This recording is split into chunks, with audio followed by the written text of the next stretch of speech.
Hi all எல்லோருக்கும் வணக்கம். இன்றைக்கி சண்டே ஸ்பெஷல் வந்து பார்த்திங்கன்னா மட்டன் பிரியாணி, அடுத்து வந்து சிக்கன் 65 வந்து வழக்கம் போல் செய்யாமல் கொஞ்சமாக கேஎஃப்சி ஸ்டைலில் கொஞ்சம் வித்தியாசமாக பண்ணியிருந்தேன். குழந்தைங்களாம் ரொம்ப ஜாலியாக என்ஜாய் பண்ணி சாப்பிட்டாங்க.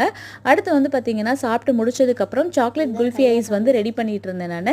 அது வந்து பார்த்திங்கன்னா நம்ம வீட்டிலேயே பண்ணி வைக்கிறது வந்து பார்த்திங்கன்னா ஒரு ஹெல்த்தியான ஆப்ஷனலாக இருக்கும். நம்ம குழந்தைங்க கேட்கும்போது இந்த வெயில் நேரத்தில் கொடுக்கறதுக்கு ரொம்ப ஈஸியாகவும் இருக்கும். நான் எப்படி பண்ணியிருந்தேன் அப்படின்னு சொல்லி வந்து பார்த்திங்கன்னா பாலை நல்லா வந்து கெட்டியாக காய்ச்சதுக்கப்புறம் கொஞ்சமாக வந்து சாக்கோ பவுடர் போட்டு மிக்ஸ் பண்ணிவிட்டு சாக்லேட்டையும் எடுத்து அதில் உருக்கி ஊற்றுனதுக்கப்புறம் வந்து பார்த்திங்கன்னா பாதாம் முந்திரி பிஸ்தா அதனால் ஊற வச்சு அதையும் நல்லா வந்து குறப்பாக அரைச்சி எடுத்து அதையும் உள்ளே போட்டதுக்கு டேஸ்ட்டுக்கு தகுந்த வந்து பார்த்திங்கன்னா சுகரும் வந்து மில்க் மேடும் வந்து சேர்த்துக்கிட்டேன். மில்க் மேட் சேர்க்கும்போது வந்து பார்த்திங்கன்னா ஒரு க்ரீமியான ஸ்ட்ரக்சர் வந்து கிடைக்கும்.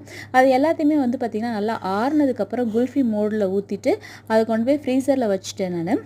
இது வந்து நெக்ஸ்ட் டே சாப்பிட்றதுக்கு ரொம்ப சூப்பராக இருக்கும்.